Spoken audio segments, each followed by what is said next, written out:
Hello friends, welcome to my channel. यह मेरे Xian Wang FF untouched hurt का part 4 है। इसके प्रीवियस पार्ट्स अगर आपने नहीं सुने हैं तो उसका लिंक मैंने वीडियो के डिस्क्रिप्शन बॉक्स में दे दिया है, वहां से जाकर चेक कर सकते हैं। फ्रेंड्स, वीडियो शुरू करने से पहले मैं आप लोगों से कहना चाहती हूँ कि अगर आपको मेरी वीडियो पसंद आए तो प्लीज़ इसे लाइक करिएगा, शेयर करिएगा और अपने कमेंट देना मत भूलिएगा। साथ ही साथ मेरे चैनल को सब्सक्राइब करना भी मत भूलिएगा। ओके फ्रेंड्स, तो चलिए अब हम अपनी स्टोरी लाइन पे आते हैं। प्रीवियस पार्ट में आपने देखा था कि वेंग ने वांग जी को वेंस ब्रदर से बचाया था। वह वांग जी की टेक केयर करता है, वह उसके रूम में लाता है, वेंचिंग को बुलाता है। वेंचिंग वांग जी को ट्रीट करती है, उसे लगाने के लिए एक मेडिसिन देती है जिसे वांग जी जानबूझ के विंग से लगवाना चाहता है। विंग उस मेडिसिन को बहुत सोच समझने के बाद वांग जी को लगा देता है। तो चलिए अब हम उसके आगे स्टोरी को सुनते हैं। विंग ने वांग जी को केयरफुली बेड पर लिटा दिया और उसके सर पर बहुत प्यार से हाथ फिराते हुए कहा, चलो अब सो जाओ, मेरे रहते तुम्हें कोई परेशान नहीं करेगा, मैं यहीं तुम्हारे पास हूँ। वांग जी का दिल तेजी से धड़कने लगा था। अपनी आंखों को उसने बंद कर लिया। थोड़ी देर तक उसने अपनी आंखों को बंद ही रखा था। फिर उसके बाद उसने सोचा, इसने कहा है कि मैं यहीं तुम्हारे पास रहूंगा, क्या यह मेरी बगल में सोने वाला है? मैं इसे कैसे मना करूं? नहीं, ये नहीं होना चाहिए। वांग जी जो ये सब सोचते हुए अपनी आंखों को बंद किया था, अचानक से अपनी आंखें खोल देता है। उसने देखा कि विंग उसके पास नहीं है। वह अचानक से उठकर बैठ गया। तभी उसने देखा कि विंग उसके बेड के बगल के नीचे अपनी बेडशीट और पिलो के साथ लेटा हुआ है। वांग जी जब उठकर बैठ गया था तो विंग को भी लगा कि कुछ हलचल हुई है। उसने अपनी आंखें खोल ली तो उसे दिखाई पड़ा कि वांग जी उसी को घूर रहा है। उसने कहा, तुम अभी तक जगे हो, सोए नहीं? चलो सो जाओ। मैंने कहा ना, मैं हूं यहाँ पर तुम्हारा ख्याल रखने के लिए, प्लीज डरो मत। विंग की इतनी सॉफ्ट और केयरिंग नेचर ने वांग जी के हर्ट को मेल्ट होने के लिए मजबूर कर दिया था, मगर वांग जी अपनी आदत से मजबूर था। वह किसी पर जल्द भरोसा कर ले, ये हो ही नहीं सकता। मगर आज पहली बार उसे विंग को इस तरीके से नीचे लेटना देखकर हर्ट हो रहा था। उसने कहा, आप काउच पर सो जाइए। विंग हंसा। उसने कहा, लिटिल वांग जी, मैं ठीक हूँ। मुझे पता है कि तुम्हें ये बिल्कुल पसंद नहीं है कि मैं तुम्हारे बेड पर या काउच पर सोऊं। आज तुम्हें लगा होगा कि मैंने तुम्हारी हेल्प की है, इसी वजह से तुम मुझे काउच पर जाने के लिए कह रहे हो ना? यह कहते हुए वह हंसने लगा। उसने बहुत प्यार से वांग जी की तरफ देखते हुए कहा, मैं सच में यहाँ पर कंफर्टेबल हूँ, मुझे कोई प्रॉब्लम नहीं है। वांग जी ने अपना सर झुका रखा था। उसने कहा, मगर आज मैं कह रहा हूँ ना, तो जाइए। विंग ने कहा, नहीं, मैं यहीं सोऊंगा, मैं यहीं ठीक हूँ। अगर मैं काउच पर सो गया तो शायद मैं तुम्हारी आवाज़ ना सुन पाऊँ, क्योंकि वो थोड़ी दूर पर है ना, और बेड पर मैं सो नहीं सकता क्योंकि तुम सो नहीं पाओगे। तो मेरा यहीं पर सोना ठीक है ना? तुम मुझे आसानी से जगा सकते हो यहाँ पर अगर तुम्हें कोई प्रॉब्लम होती है, मगर आप कैसे सो पाओगे? विंग ने हंसते हुए कहा, मैं तुमसे बड़ा हूँ ना, तो मैं सो सकता हूँ। अब चलो, ज़्यादा बातें मत करो और सो जाओ।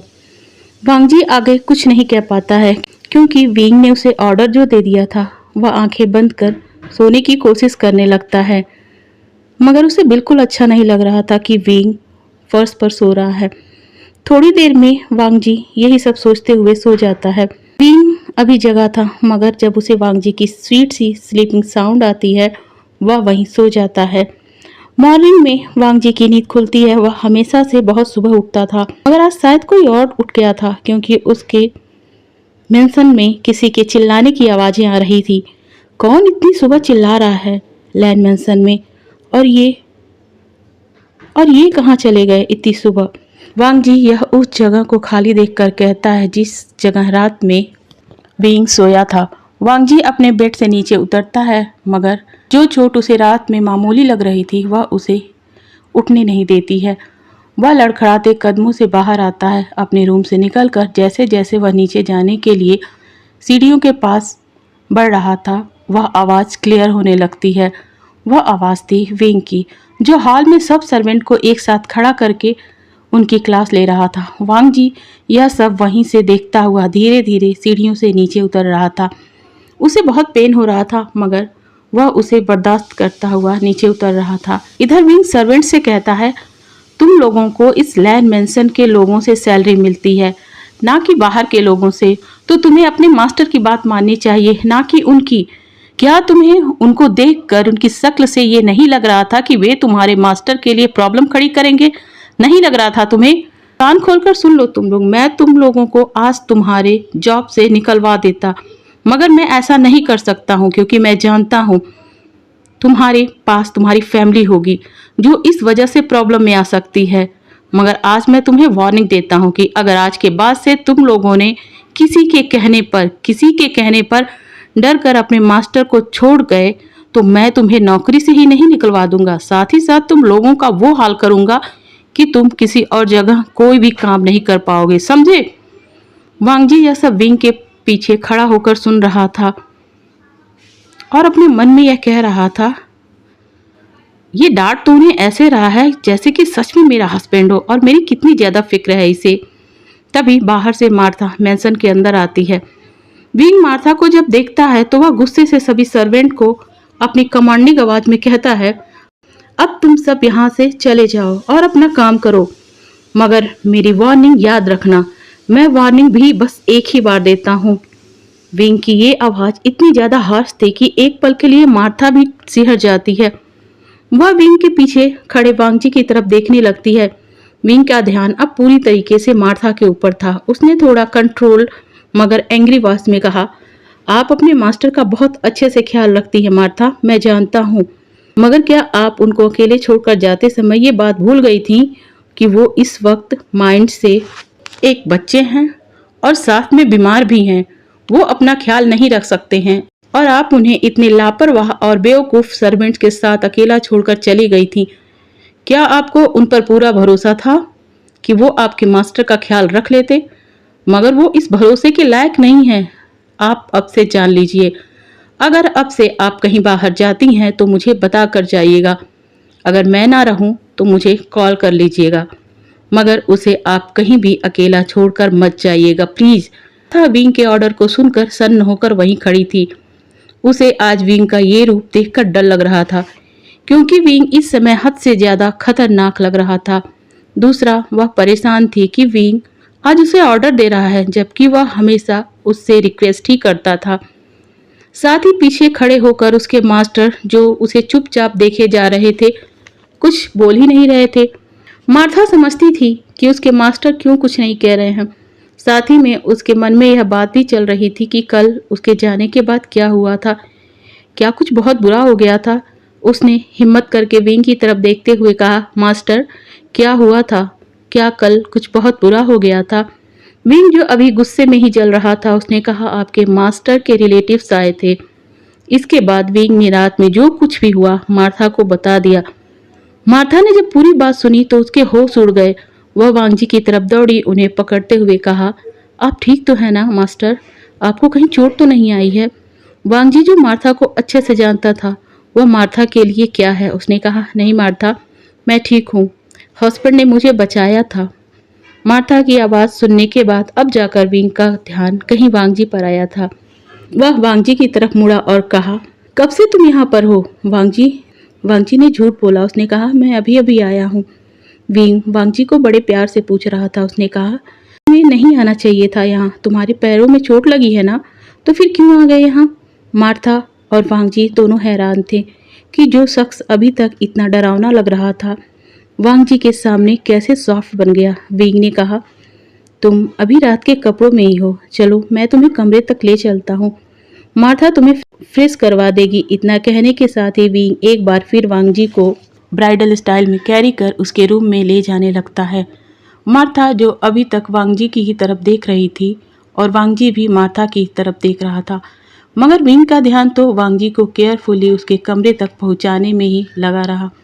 मार्था पीछे पीछे आ रही थी और यही सोच रही थी कि क्यों उसे ये पता नहीं चला, ये बेवकूफ़ सा दिखने वाला पर्सन उसके मास्टर से भी ज़्यादा खतरनाक है। विंग वांग जी को उसके रूम में छोड़ देता है और तब तक मार्था भी वहाँ आ चुकी थी। वह मार्था से कहता है आप इसकी हेल्प करिए मगर ध्यान से, इसी चोट आई है, मैं दूसरे वॉशरूम में जाता हूँ, मुझे आज जाने की थोड़ी जल्दी है, इसीलिए मुझे वेट नहीं करना है। यह कहकर विंग अपने क्लॉथ्स लेता है और दूसरे वॉशरूम में चला जाता है। इधर मार्था कहती है मास्टर ये जो कह रहे हैं क्या वो सच है? वांग जी हाँ में सर हिला देता है। मार्था परेशान होकर कहती है अब तो उन लोगों ने हद ही कर दी है मास्टर, अगर आपके हस्बैंड। वांग जी यह सुनकर मार्था को घूर कर देखता है। मार्था खुद को संभालते हुए कहती है सॉरी, मेरा मतलब था कि विंग सर नहीं होते तो आपके साथ क्या कुछ हो जाता। मार्था की तरफ क्वेश्चनिंग लुक से देखता हुआ वांग जी कहता है क्या आपको मुझ पर भरोसा नहीं था? मैं अपनी हेल्प कर सकता था मार्था। मार्था ने कहा मेरे कहने का ये मतलब नहीं, मैं आपकी कैपेसिटी अच्छे से जानती हूँ, मगर आप उन्हें पनिश करते तो आपका झूठ पकड़ा जाता और हाँ आपके सारे मेहनत पर पानी फिर जाता और हमारा प्लान भी बर्बाद हो जाता और फिर आपके एनिमी अलर्ट हो जाते। वांग जी ने कहा हाँ यही तो मैं भी सोच रहा था, मगर मेरे इस सो कॉल्ड हस्बैंड ने मुझे इन सब सारी परेशानियों से बचा लिया। मार्था ने कहा मुझे आपको देने के लिए कुछ दिया गया है, क्या मैं वह लाऊं? वांग जी ने कहा अभी नहीं, अभी तो आप मुझे फ्रेश होने दो।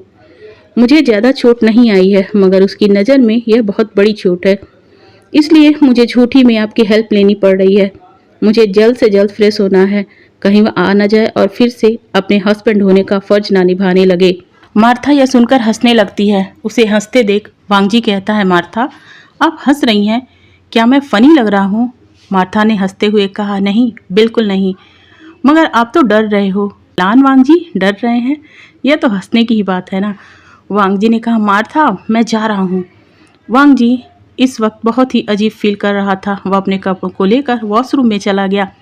थोड़ी देर बाद विंग रूम में आता है, तब तक वांग जी भी वॉशरूम से निकलकर अपने कपड़े पहन चुका था। मार्था अभी तक वहीं थी। विंग कहता है मार्था अब वांग जी को यह दवा लगा दीजिएगा, अब मैं जा रहा हूँ, मेरा नंबर आपके पास है, अगर कोई प्रॉब्लम हो तो कॉल कर लीजिएगा और वांग जी का ख्याल रखिएगा, इसे चलने मत दीजिएगा और ना ही अकेला छोड़िएगा। मार्था हाँ में अपना सर हिलाती है। वांग जी विंग की तरफ देखता है। वांग जी अपना सर झुकाकर बड़ी मासूमियत के साथ बैठा था। विंग वांग जी के साथ घुटनों पर बैठ जाता है। वांग जी उस समय अपना पैर लटकाकर बेड पर बैठा था। वह वांग जी के दोनों हाथों को पकड़कर कहता है तुम बिल्कुल मत डरना, मैं जल्द आ जाऊंगा, तुम अपने बेड से नीचे मत उतरना प्लीज। विंग की आवाज में वांग जी के लिए कंसर्न साफ झलक रहा था। मार्था तो बहुत ज्यादा हैरान थी विंग का ये रूप देखकर। वांग जी अभी भी वहीं बैठा था। विंग उठता है और डोर की तरफ बढ़ता है। तभी मार्था को होश आया। उसने कहा सर आपने अपना ब्रेकफास्ट नहीं किया है। विंग ने कहा आप मेरी चिंता मत करें, मैं बाहर कर लूँगा, आप वांग जी का ख्याल रखिएगा। यह कहकर विंग वहाँ से चला जाता है। उसके जाने के बाद मार्था हैरानी के साथ वांग जी की तरफ देखते हुए कहती है मास्टर ये क्या था, ये पर्सन आपकी कितनी ज़्यादा केयर कर रहा है। वांग जी जो अपने रूम के विंडो से विंग को जाते हुए देख रहा था बहुत ही सीरियस था। उसने कहा आप जो लेकर आई हैं मुझे दीजिए। मार्था जो अपने क्वेश्चन का आंसर पाना चाहती थी वह समझ जाती है कि उसके मास्टर अभी कुछ कहना नहीं चाहते हैं। वह रूम से बाहर निकल जाती है और थोड़ी देर बाद वांग जी के ब्रेकफास्ट के साथ फिर रूम में एंटर करती है। वांग जी का ब्रेकफास्ट रूम में लगा देने के बाद वो वांग जी की तरफ एक बॉक्स बढ़ाती है और कहती है मास्टर के गगा अब पहले से बेहतर हैं, उनकी चोट के निशान अब फर गए हैं, उनके हाथ पैर भी थोड़ा हिल रहे हैं, मगर वो अभी भी कुछ कह नहीं पा रहे हैं। उन्होंने जब मुझे देखा तो मैं समझ गई कि वो आपके बारे में पूछ रहे हैं। मैंने बताया कि आप बिल्कुल ठीक हैं और कुछ दिनों में आप उनके पास मिलने जाएंगे। यह सुनकर उन्होंने अपनी आंखें बंद कर ली थी, जैसे कि वो कह रहे हों कि वो आपका इंतजार करेंगे। इतना कहकर मार्था वहाँ से चली गई। मार्था के जाने के बाद वांग जी अपने फेस को ऊपर करता है। मार्था जब अपनी बातों को वांग जी को बता रही थी तो उस पूरे समय में वांग जी अपनी निगाहें उस बॉक्स पर टिका रखी थी। अब वांग जी ने जब अपना फेस ऊपर किया तो वांग जी की आंखें आंसुओं से भरी थी। उसने खुद से जैसे प्रॉमिस किया और कहा गगा बहुत जल्द आप अपने मेंशन में मेरे साथ होंगे, मैं सब ठीक कर दूंगा गगा, हम पहले के जैसे ही साथ में खुश रहेंगे, प्लीज़ आप मेरा वेट कर लीजिए और मुझ पर अपना विश्वास बनाए रखिएगा। इसके बाद वह अपना ब्रेकफास्ट करता है और मार्था को कॉल करता है। मार्था एक सर्वेंट के साथ आती है और खाने की प्लेटों को ले जाने के लिए कहती है। वांग जी मार्था से कहता है, मैं कॉल करने जा रहा हूँ, आप किसी को भी अंदर आने मत दीजिएगा। मार्था अपना सर हिलाती है और वहाँ से चली जाती है। वांग जी सुयांग को कॉल करता है। सुयांग कॉल रिसीव करता है। सुयांग थोड़ा फनी अंदाज में कहता है, तो तुम्हें अपनी बिल्ली के गले के लिए चेन मिल ही गई वांग जी।